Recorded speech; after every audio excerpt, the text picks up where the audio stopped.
आज हम बात करने वाले हैं डॉक्टर उज्ज्वल पाटनी जी की लिखी हुई बुक नेटवर्क मार्केटिंग में कितना सच कितना झूठ का पार्ट 3। एमएलएम की शुरुआत कैसे करें। मुश्किल राहें भी आसान हो जाती हैं, अनजानी राहों पर भी पहचान हो जाती है। जो मुस्कुरा कर करते हैं मुश्किलों का सामना, किस्मत खुद व खुद उनकी गुलाम हो जाती है। ठंडा तवा रोटी नहीं सेक सकता, बुझी मोमबत्ती रोशनी नहीं दे सकती, और नकारात्मक आदमी कभी हौसला नहीं दे सकता। इनसे जितना दूर रहो उतना अच्छा होगा। सूत्र बन जुड़ने के पहले अपनी आवश्यकताओं का आकलन करें। क्या आपसे किसी व्यक्ति ने नेटवर्क मार्केटिंग के बारे में चर्चा की है? क्या आपको वह प्रस्ताव रुचिकर लगा? यदि आप उस प्रस्ताव पर विचार करने जा रहे हैं तो जरा रुकिए। सबसे पहले यह देखिए कि आपको इस प्रणाली की आवश्यकता है या नहीं। यह जानने के लिए नीचे लिखे प्रश्न स्वयं से पूछिए। नंबर 1, क्या आपकी आय आपकी वर्तमान आवश्यकताओं को पूरा कर पा रही है? नंबर 2, क्या आपके पास स्वयं का घर, बेटियों की शादी, बच्चों की शिक्षा, मेडिकल इमरजेंसी आदि प्रसंगों हेतु पर्याप्त आर्थिक व्यवस्था है? नंबर 3, क्या आपके पास परिवार के साथ समय बिताने को पर्याप्त समय है या आप सारा दिन मशीन की तरह कार्य करते हैं? नंबर 4, क्या आपकी नौकरी इस छटनी और प्रतिस्पर्धा के युग में सुरक्षित है? नंबर 5, क्या आप बार बार ट्रांसफ़र किए जाते हैं? नंबर 6, क्या आपके पास भला चाहने वाले मित्रों या दुख सुख में काम आने वाले लोगों की पर्याप्त संख्या है? नंबर 7, क्या आपको व्यक्तित्व विकास करने के पर्याप्त अवसर मिलते हैं? नंबर 8, यदि आप किसी कारणवश वर्तमान व्यवसाय प्रोफेशन में कार्य करने के योग्य न रहें, तब भी क्या आपकी आय सुचारू रूप से जारी रहेगी? यदि इनमें से कोई भी प्रश्न आपको सोचने पर मजबूर कर रहे हैं तो ही आप नेटवर्क मार्केटिंग से जुड़िए। आपको कोई परेशानी नहीं है तो आप इस प्रणाली से दूर ही रहें तो बेहतर होगा। बिना प्रयास के सिर्फ आप नीचे गिर सकते हैं, ऊपर नहीं उठ सकते। यही गुरुत्वाकर्षण का भी नियम है और जीवन का भी। सूत्र 2, नेटवर्क मार्केटिंग के सिद्धांत को समझिए। इस प्रणाली से जुड़ने के पूर्व नेटवर्क मार्केटिंग सिद्धांत को अच्छे से समझिए। सिर्फ किसी चाचा, भाई, भतीजे या मित्र के कहने पर मत जुड़िए। भले ही निवेश सिर्फ कुछ हजार का ही हो, परंतु अच्छी तरह समझने के बाद ही कीजिए। सामान्य जीवन में ध्यान दीजिए। यदि आप 100 रुपये के फल भी खरीदते हैं तो पहले उसे चारों तरफ से जांचते हैं, फिर खरीदते हैं। नेटवर्क मार्केटिंग निम्न सिद्धांतों पर आधारित है। सामान्य प्रणाली, जैसे कि 30 रुपये से कोई चीज़ बनती है, निर्माता बनाता है उसे, प्रादेशिक वितरक तक पहुंचती है, होलसेलर, रिटेलर, और उसके बाद वो चीज़ 100 रुपये की होते हुए ग्राहक के पास पहुंचती है। ये एक सामान्य प्रणाली है। इसमें विज्ञापन का खर्च भी रहता है, परिवहन का खर्च भी रहता है, अनेक जगह पर भंडारण पर भी खर्च रहता है। लेकिन नेटवर्क मार्केटिंग प्रणाली में निर्माता से सीधा का सीधा सामान ग्राहक तक पहुंचता है। इसे नेटवर्क मार्केटिंग प्रणाली बोलते हैं।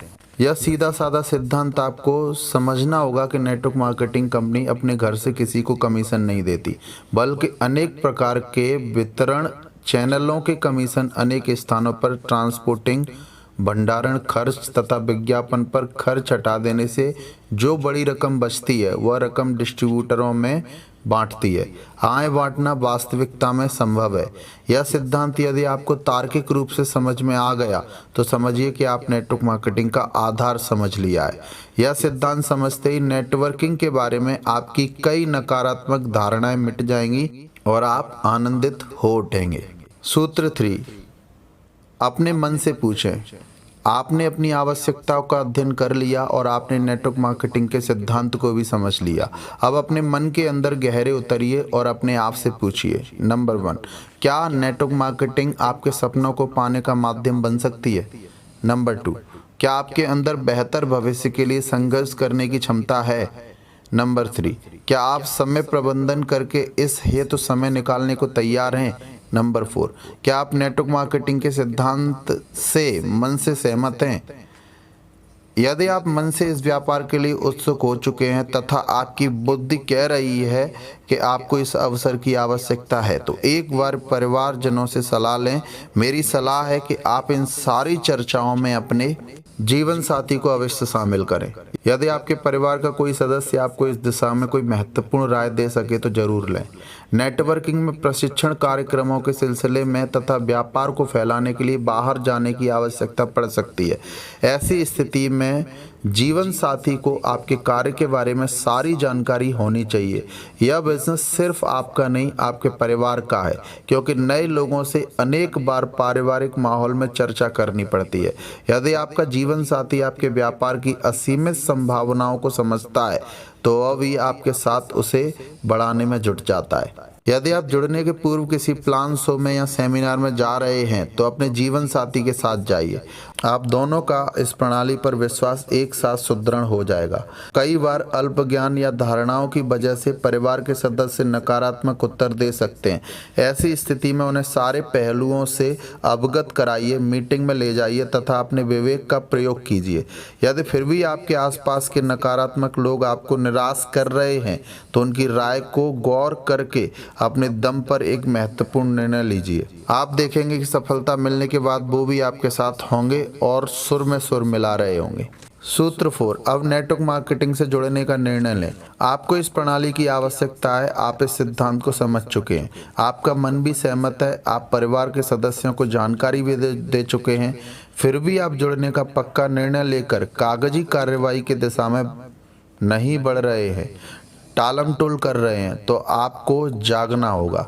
यदि जुड़ना चाहते हैं तो इस निर्णय को और मत टालिए। यदि आपने ज़्यादा सोचने का समय लिया तो आपका जोश मंद पड़ जाएगा, नकारात्मक विचार आपको घेर लेंगे और अवसर देवता निकलकर किसी और द्वार पर चले जाएंगे।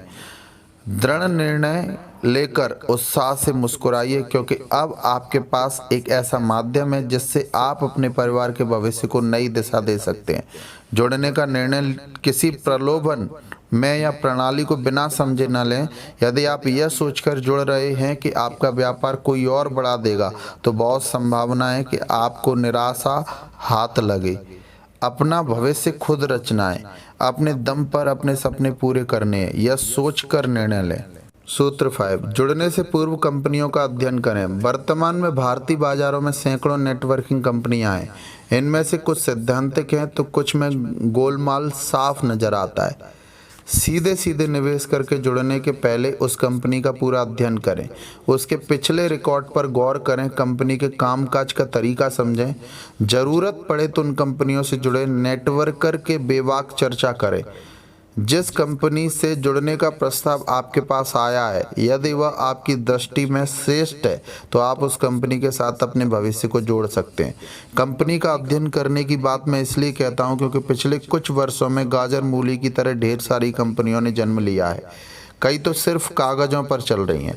मेरी जानकारी में ऐसे भी कुछ नेटवर्कर हैं जिन्होंने अध्ययन किए बिना ही एक कंपनी के साथ भविष्य जोड़ लिया। कुछ समय बाद वह कंपनी बंद हो गई और आजीवन आय का उनका सपना टूट गया। भारी मेहनत व्यर्थ चली गई तथा इस सदमे से उनका सब कुछ चौपट हो गया। सूत्र 6, अच्छे तथा प्रचलित उत्पादों वाली कंपनी चुनिए। सिर्फ कंपनी का नाम या उस प्रस्ताव को पेश करने वाले व्यक्ति को ध्यान में रखकर मत जुड़िए। उस कंपनी के उत्पादों का अध्ययन कीजिए। निम्न प्रश्न स्वयं से पूछिए और सही उत्तर ढूंढिए। नंबर 1, क्या उत्पादों सेवाओं की दर वाजिब है? नंबर 2, क्या उत्पाद बाजार तथा मानसिकता के अनुकूल है? नंबर 3, क्या उत्पादों सेवाओं का सामान्य लोग उपयोग कर सकेंगे? नंबर 4, क्या उत्पादों की गुणवत्ता श्रेष्ठ है? नंबर 5, क्या उत्पादों की पैकिंग प्रस्तुत करने योग्य है? नंबर 6, क्या उत्पाद सेवाएं आधुनिक हैं? नंबर 8, क्या उत्पाद विश्वसनीय लग रहे हैं? नंबर 9, क्या उत्पादों के बारे में बात करते हुए आपको खुशी होगी? एक सीधा सा सवाल खुद से पूछिए कि यदि कोई अन्य व्यक्ति उन उत्पादों को खरीदने के लिए आपसे कहे तो क्या आप खरीद पाएंगे? गहराई से सोचिए, आप स्वयं उन उत्पादों के बारे में कैसी राय रखते हैं। सूत्र 7, सही आर्थिक सिद्धांत वाली कंपनी का चुनाव करें। दीर्घ तरक्की के लिए जरूरी है कि कंपनी की आर्थिक नीतियां सही हों। समय लेकर गहराई से कंपनी की कार्यप्रणाली और भुगतान प्रणाली को समझिए। नंबर 1, कंपनी धन केंद्रित है या लोगों पर केंद्रित? नंबर 2, कंपनी में प्रारंभिक निवेश कितना है? नंबर 3, क्या उस निवेश के एवज में आपको उत्पाद मिल रहे हैं? नंबर 4, क्या पसंद न आने पर आप उत्पाद वापस करके निश्चित समय सीमा के भीतर अलग हो सकते हैं? नंबर 5, क्या कोई वार्षिक पंजीकरण रजिस्ट्रेशन शुल्क है?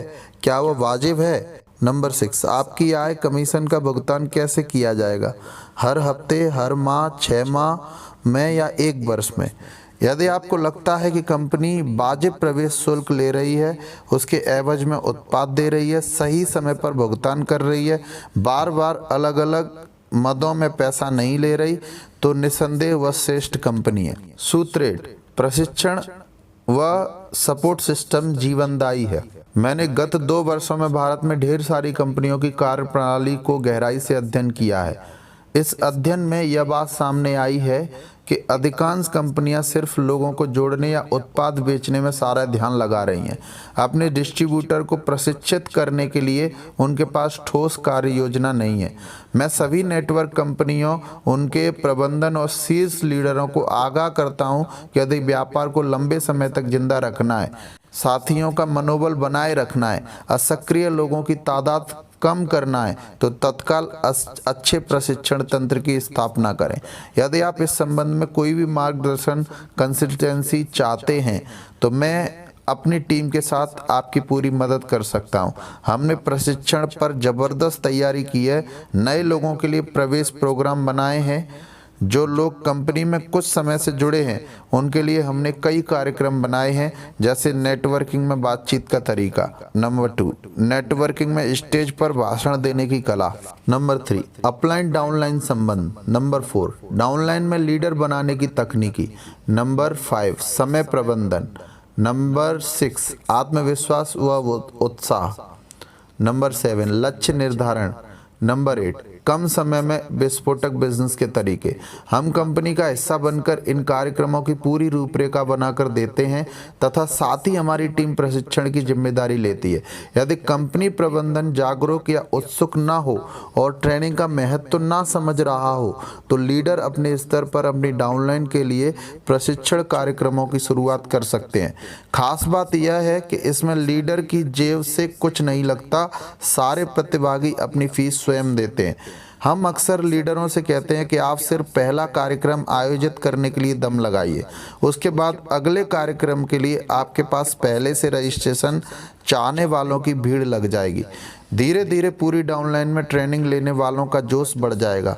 मुद्दे की बात यह है कि यदि आप नए हैं और नेटवर्किंग कंपनी का चुनाव कर रहे हैं तो प्रशिक्षण तंत्र तथा सामग्री की पूरी जानकारी लीजिए। सूत्र 9, अच्छा अपलाइन चुनिए और जुड़ जाइए। यदि आपने बाकी सारी जानकारियां ले ली हैं और आपका मन संतुष्ट है तो अब जुड़ने से पहले मेरी सलाह है कि एक अच्छा अपलाइन चुनिए। हो सकता है मेरी यह सलाह नेटवर्करों को पसंद ना आए, लेकिन मैं उनसे क्षमा चाहते हुए इस सलाह पर अड़िग हूँ। जिस प्रकार खिलाड़ी में निखार लाने के लिए एक सही कोच चुनते हैं, माता पिता बच्चे का भविष्य उज्जवल करने के लिए एक श्रेष्ठ टीचर की शरण में भेजते हैं, उसी प्रकार नेटवर्क मार्केटिंग में डायमंड बनने के लिए आपको अपलाइन में अच्छे लोगों से जुड़ाव होना जरूरी है।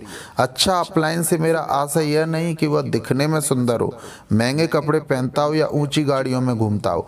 अच्छा अपलाइन का अर्थ है जो ट्रेनिंग में विश्वास करता हो, कंपनी और उत्पादों पर उसकी आस्था हो, जो नेटवर्किंग के प्रति गंभीर हो, जो आपकी जिज्ञासाओं का निवारण कर सके, जो समय का पाबंद हो और जो शुरुआती दौर में आपकी डाउनलाइन विकसित करने में आपकी मदद करे। एक अच्छा अपलाइन वह है जिसकी छवि अच्छी हो और उसे आप परिवार व प्रोस्पेक्ट के सामने सम्मान से पेश कर सके। एक अच्छा अपलाइन वह है जिसका व्यक्तित्व विकसित हो और जिसमें अपनी सफलता के लिए आत्मविश्वास हो। एक अच्छा अपलाइन वह है जो आपको प्रेरित करने की क्षमता रखता हो। मेरा मानना है कि एक अच्छा अपलाइन एक सामान्य व्यक्ति को असामान्य सफलता दिलाने में महत्वपूर्ण योगदान दे सकता है और एक निम्न अपलाइन अपनी डाउनलाइन का मनोबल गिराकर उन्हें असफल बना सकता है और बिजनेस के प्रति विरक्त पैदा कर सकता है। सूत्र 10, खुली आंखों से एक सपना देखें। मैं अपनी कार्यशालाओं में जब लोगों से पूछता हूं कि क्या आपके पास कोई ठोस सपना है तो अधिकांश लोगों के पास कोई जवाब नहीं होता। मित्रों, जिंदगी इतनी मशीनी हो गई है कि हमारे पास सपने देखने का वक्त भी नहीं बचा है। जिंदगी में इतनी मुश्किलें हैं कि सपने देखने का साहस भी नहीं रहा है और कई लोग तो यह भी कहते हैं कि सपने देखने का क्या अर्थ है जब वह पूरे ही नहीं हो सकते। मैं आपसे कहता हूं कि जब तक आपके साथ जो भी घटा, आप हालात के थपेड़ों से कितनी ही बार नीचे गिरे हों, लेकिन आज एक मौका है, उठ जाइए और खुली आंखों से एक सपना देखिए।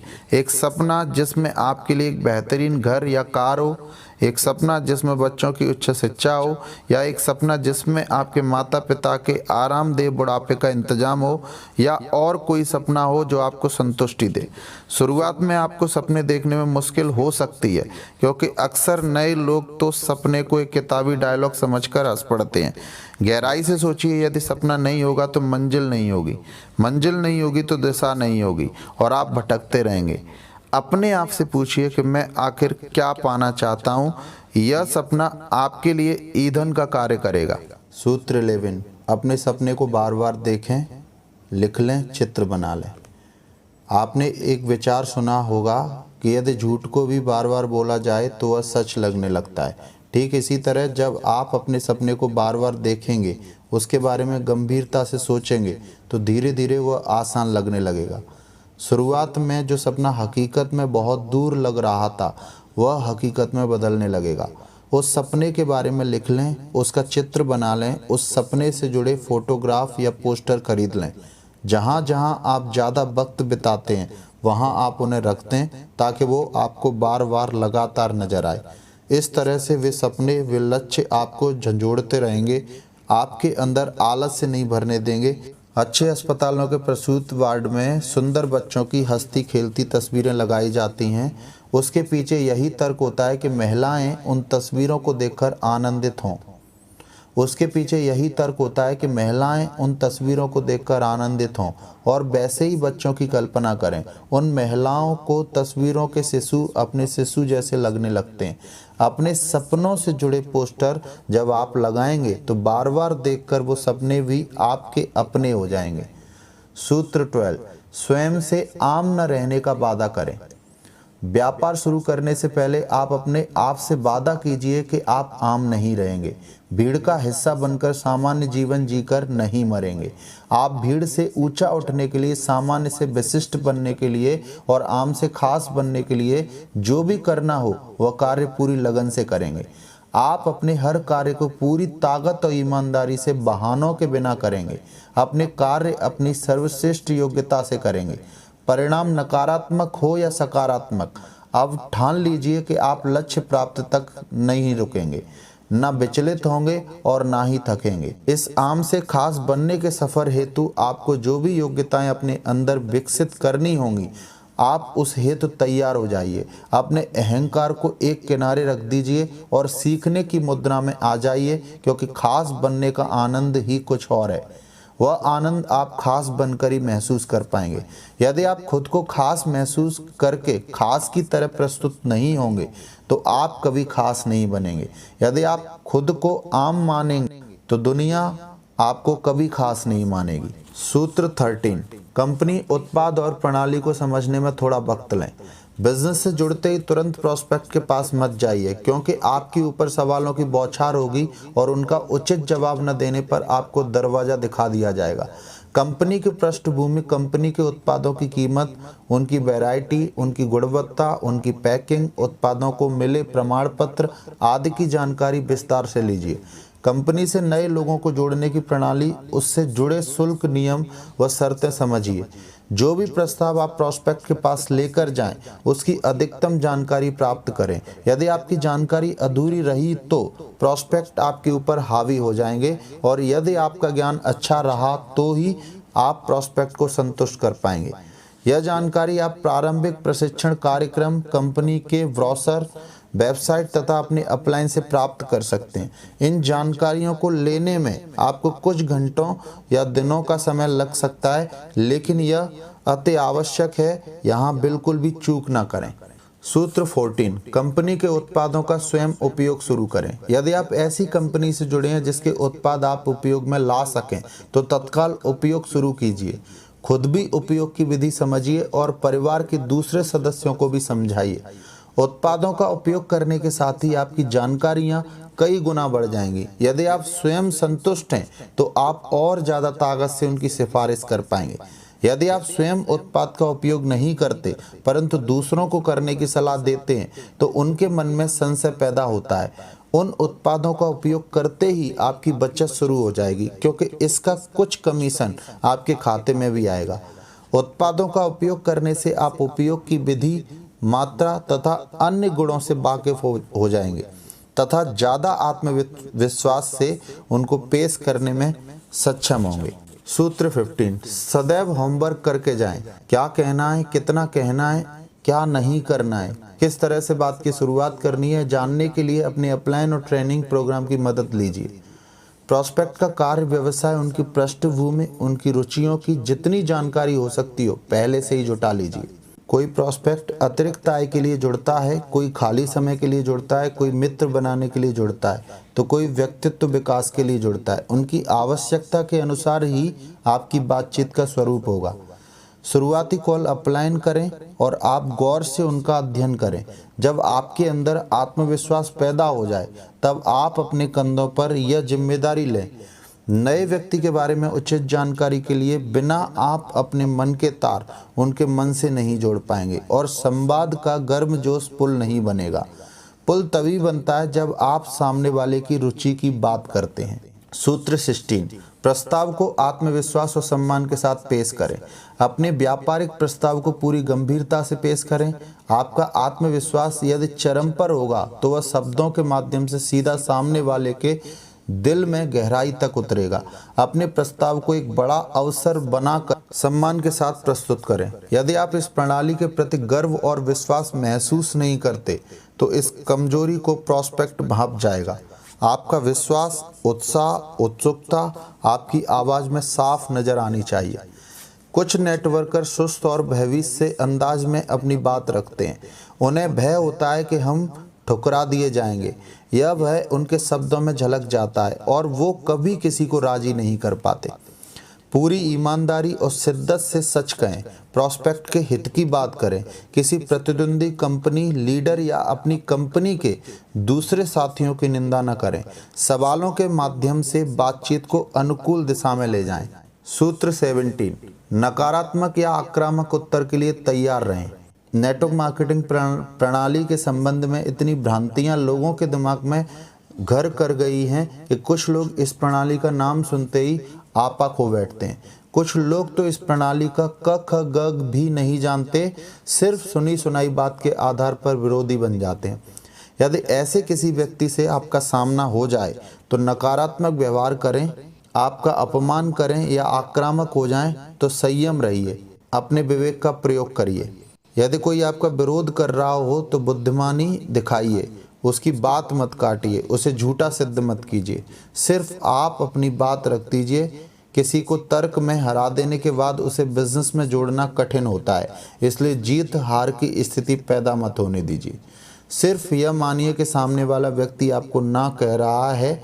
इस ना को व्यक्त करने के लिए जितना उसका स्तर है वैसे शब्दों का वह उपयोग कर रहा है। शब्दों पर मत जाइए। सूत्र 18, अतिरिक्त प्रलोभन या झूठे वादे मत दीजिए। आप नेटवर्क मार्केटिंग में किसी भी स्तर पर हों, झूठे वादे या अतिरिक्त प्रलोभन मत दीजिए। अक्सर नेटवर्कर प्रॉस्पेक्ट को जोड़ते हुए अपनी ओर से काफ़ी एक्स्ट्रा बोल जाते हैं या झूठ बाद में पकड़ा जाता है और शर्मिंदगी उठानी पड़ती है। उत्पादों के संबंध में भी सिर्फ उतनी ही बात कीजिए जितनी कंपनी द्वारा प्रस्तुत की गई है, अन्यथा समस्या आने पर उपभोक्ता आपके ऊपर आरोपों की बौछार कर देंगे। किसी को भी अतिरिक्त डिस्काउंट मत दीजिए। यह डिस्काउंट एक अंतहीन रेस है। आप जितना देंगे कल उससे ज़्यादा कोई और देगा, फिर ग्राहक आपसे और ज़्यादा की उम्मीद करेंगे और आपका पेट्रोल और टेलीफोन खर्च भी नहीं निकलेगा। प्रलोभन की बजाय अपनी सकारात्मक कार्यशैली पर जोर दीजिए, सहयोग पर जोर दीजिए, सिद्धांतों और सच्चाइयों पर जोर दीजिए। अपनी जुबान के पक्के रहिए, फिर देखिए कि व्यापार किस तेजी से बढ़ता है। सूत्र 19, सिर्फ अच्छा बताएंगे तो बुरा होगा। यदि किसी को भी आप इस बिजनेस से जोड़ते हुए सिर्फ अच्छी, मीठी और पुचकारने वाली बातें बताएंगे तो ज़्यादा उम्मीद है कि उनके दिमाग में संदेह पैदा हो जाएगा और वह आपसे नहीं जुड़ेंगे। इसलिए पारदर्शी बनिए और ईमानदार रहिए। यदि किसी को भी आप उत्पाद के बारे में सब कुछ अच्छा और सर्वश्रेष्ठ बताएंगे तो वह दूसरों को नहीं पचेगा। वे इसे आपका सेलिंग फॉर्मूला समझेंगे। इसलिए सकारात्मकता के साथ कोई कड़वा सच हो तो वह भी बताइए ताकि बात थोड़ी ग्रहणीय बने। सारे अपलाइन अपनी डाउनलाइन को नेटवर्क मार्केटिंग के अद्भुत अवसर के बारे में बताते हुए इसमें आने वाली कठिनाइयों का भी बिना लाग लपेट के जिक्र करेंगे तो उनकी राह सरल होगी। सिक्के के दोनों पहलू जानने वाले लोग विपरीत परिस्थिति में निराश नहीं होते। वास्तविकता यही है कि यह बिजनेस आसान नहीं है। इस बिजनेस में बहुत कुछ नकारात्मक झेलना पड़ता है जिससे कई बार दिल को चोट पहुंचती है। लेकिन वास्तविकता यह भी है कि इस बिजनेस में बिना किसी बड़ी लागत के सपनों को पूरा करने की अथाह ताकत भी है जिसे कोई नहीं झुठला सकता है। इसलिए सिर्फ अच्छी नहीं वरन सच्ची बात कहने की आदत डालिए। सूत्र 20, प्रतिद्वंदियों की प्रशंसा करने का साहस पैदा कीजिए। जब मैं कुछ जोशीले परंतु कच्चे नेटवर्करों को मंचों से या मीटिंगों में दूसरी कंपनियों की निंदा करते देखता हूं तो मुझे अच्छा महसूस नहीं होता। मित्रों, जब भी आप किसी की बुराई करते हैं तो आप अपने आप ही कमज़ोर नज़र आते हैं। जब भी आप दूसरों की ओर एक उंगली उठाते हैं 3 उंगली स्वतः ही आपकी ओर तन जाती हैं। स्वामी विवेकानंद जब छोटे थे तो उनके शिक्षक ने ब्लैक बोर्ड पर एक लाइन खींच दी। सभी बच्चों से कहा कि इस लाइन को छोटा करके दिखाओ। अधिकांश बच्चों ने लाइन को मिटाकर छोटा किया, लेकिन बालक विवेकानंद ने उस लाइन के ऊपर एक दूसरी बड़ी लाइन खींच दी जिससे वह अपने आप ही छोटी हो गई। यह उदाहरण हमें संदेश देता है कि दूसरों को छोटा करने की बजाय खुद बड़े बन जाओ ताकि दूसरे स्वतः ही छोटे हो जाएं। आप जब भी किसी प्रोस्पेक्ट के संपर्क साधते हैं तो इस बात की बहुत संभावना होती है कि आपसे पहले दूसरे लोगों ने भी उनसे संपर्क किया हो। जब वह प्रोस्पेक्ट दूसरी कंपनियों से आपकी कंपनी की तुलना करता है तो आप मेरी इन सलाहों पर अमल कीजिएगा। भूलकर भी दूसरी कंपनियां लीडर की निंदा मत कीजिएगा। यदि वह कंपनी आपकी कंपनी से छोटी है, कम प्रसिद्ध है, कम स्थापित है तो सिर्फ इतना कहिएगा कि इस कंपनी के बारे में मेरी जानकारी शून्य है, क्योंकि इसे शीर्ष क्रम की गरिमामय कंपनियों की सूची में मैंने नहीं देखा। इसके बाद तुरंत चर्चा को अपनी कंपनी की तरफ मोड़ लीजिए और इस विषय को गौड़ कर दीजिए। यदि वह कंपनी आपकी कंपनी से ज़्यादा बड़ी है, ज़्यादा स्थापित है, ज़्यादा प्रसिद्ध है तो तुरंत कहिए हाँ, वह कंपनी भी हमारी तरह शीर्ष लीग की कंपनी है। हमारी तरह वह भी सिद्धांतों में विश्वास रखती है। ऐसा कहकर आप सिर्फ प्रतिद्वंदी की प्रशंसा नहीं कर रहे हैं बल्कि अपनी कंपनी को उस कंपनी की लीग में स्थापित भी कर रहे हैं। यदि आप निंदा करेंगे तो वह आपकी काट में तथ्य बताएगा, फिर आप तथ्य बताएंगे और विवाद हो जाएगा। यदि विवाद न भी हुआ तो कम से कम असहमति तो हो ही जाएगी। असहमति बात प्रोस्पेक्ट के आपसे जुड़ने की संभावना ना के बराबर हो जाएगी। असहमति के बाद प्रोस्पेक्ट के आपके साथ जुड़ने की संभावना ना के बराबर हो जाएगी। अपनी ग्रुप मीटिंग्स में भी कभी दूसरी कंपनियां लीडर की निंदा मत कीजिए। यह वायरल कब तेजी से आपके ग्रुप में फैल जाएगा आपको पता भी नहीं चलेगा। यदि कभी निंदा की आवश्यकता पड़ जाए तो एक टेढ़ी मुस्कुराहट दीजिए या बिना किसी नाम लिए कुछ अप्रत्यक्ष लाइनें बोल दीजिए। मित्रों, जनता बेहद समझदार है, सब समझ जाती है। सूत्र 21, अपनी वास्तविक क्षमताएं पहचानिए। ईश्वर ने सबको विभिन्न गुण और क्षमताओं के साथ इस संसार में भेजा है। साथ ही सबको यह योग्यता भी दी है कि यदि आप किसी क्षेत्र में पीछे हैं तो सीख कर आप आगे आ सकते हैं। व्यक्तित्व और गुणों की इस विभिन्नता के कारण लोगों की सफलता की गति अलग होती है। यही बात नेटवर्क मार्केटिंग पर भी लागू होती है। यहाँ कोई व्यक्ति अपना नेटवर्क बहुत धीमी गति से बढ़ाता है परंतु उत्पाद तेजी से बेच लेता है।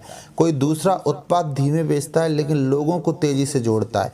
कोई तीसरा लोगों को तेजी से जोड़ता है परंतु उन्हें ज़्यादा समय तक प्रेरणा देकर सक्रिय नहीं रख पाता। कोई चौथा धीमे धीमे जोड़ता है लेकिन जितने भी जुड़ते हैं उन्हें वो लीडर बना देता है। यही कारण है कि एक ही कंपनी और एक जैसे उत्पाद होने के बावजूद कोई सफल हो जाता है, कोई असफल हो जाता है। इसलिए मेरी सलाह है कि अपनी वास्तविक क्षमताएं पहचानिए, धीरे धीरे अपने अंदर सुधार लाइए, जो कमियां हैं उनकी काट पैदा कीजिए। उदाहरण के लिए, यदि 10 कॉल में सिर्फ एक व्यक्ति आपसे जुड़ता है और आपने 2 व्यक्तियों को जोड़ने का लक्ष्य रखा है, तो निराश ना हो, 10 की जगह 20 कॉल कीजिए, अपने आप 2 व्यक्ति जुड़ जाएंगे। अपनी क्षमताएं पहचान कर उन पर कार्य कीजिए। सूत्र 22, डुप्लीकेशन कीजिए, सफलता पाइए। यदि आपको यह व्यापार कठिन लगता हो, यदि आप दोहराव या डुप्लीकेशन की ताकत का महत्व नहीं समझ रहे हैं, तो जरा इस गणित पर गौर कीजिए। यदि आप हर महीने सिर्फ एक व्यक्ति को जोड़ें और अगर वह व्यक्ति भी ऐसा ही करे तथा यह सिलसिला चलता रहे, तो आप जानते हैं कि 1 साल के अंत तक आपके संगठन में कितने लोग हो जाएंगे। आप यह जानकर हैरान हो जाएंगे कि आपके साथ 4096 लोग होंगे। इसका सिर्फ एक तरीका है और वह है क्वालिटी डुप्लीकेशन। अपने बिजनेस में क्वालिटी डुप्लीकेशन पैदा करने के लिए आपको एक सिस्टम पैदा करना होगा या उपलब्ध सिस्टम की सहायता लेनी होगी। यह सिस्टम सरल और स्पष्ट होना चाहिए ताकि इसे आसानी से सीखा जा सके और दूसरे को भी सिखाया जा सके। इस व्यापार में ज़्यादा स्मार्टनेस या चालाकी की आवश्यकता नहीं है, इसमें सिस्टम पर चलने की आवश्यकता है। अपने किसी सफल अपलाइन को डुप्लीकेट करके आप आधी सफलता यूं ही हासिल कर सकते हैं। सूत्र 23, सरल प्रस्ताव, कठिन जवाब। जब आप नेटवर्क मार्केटिंग से संबंधित प्रस्ताव लेकर लोगों से मिलेंगे तो आप उनके अनूठे जवाब सुनकर हैरान हो जाएंगे। हो सकता है कि वह जवाब आपको हतोत्साहित कर दे, यह भी हो सकता है कि आप उत्तेजित हो जाएं, लेकिन आपको धैर्य रखना होगा। आगे के अध्यायों को विस्तार से पढ़िए। इन कठिन सवालों के सरल जवाबों की राह स्वयं नजर आएगी। अक्सर लोग निम्न उत्तर देते हैं, मेरे पास समय नहीं है, मुझसे यह नहीं हो पाएगा, मुझे धुतकारा जाना पसंद नहीं है, मैं बोलने में अच्छा नहीं हूँ, मैं अपने वर्तमान काम से खुश हूँ। ऐसे जवाब हमारे सामने सवाल बनकर खड़े हो जाते हैं और इनका उत्तर ढूंढना हमारे लिए भारी पड़ जाता है। सच कहूँ तो आप धीरे धीरे अनुभव से ही ऐसी आपत्तियों को हल करना सीख पाएंगे। रातों रात इनका चमत्कारिक हल संभव नहीं है। हाँ, आप उन तकनीकों को सीख सकते हैं जिनके माध्यम से दूसरे सफल नेटवर्कर ऐसी आपत्तियां हल करते हैं। मैंने एक 8 घंटे की वर्कशॉप आपत्ति पर डिजाइन की है, जिसमें व्यक्ति के व्यक्तित्व, व्यवहार और स्थिति के अनुसार जवाब देने का प्रशिक्षण दिया जाता है।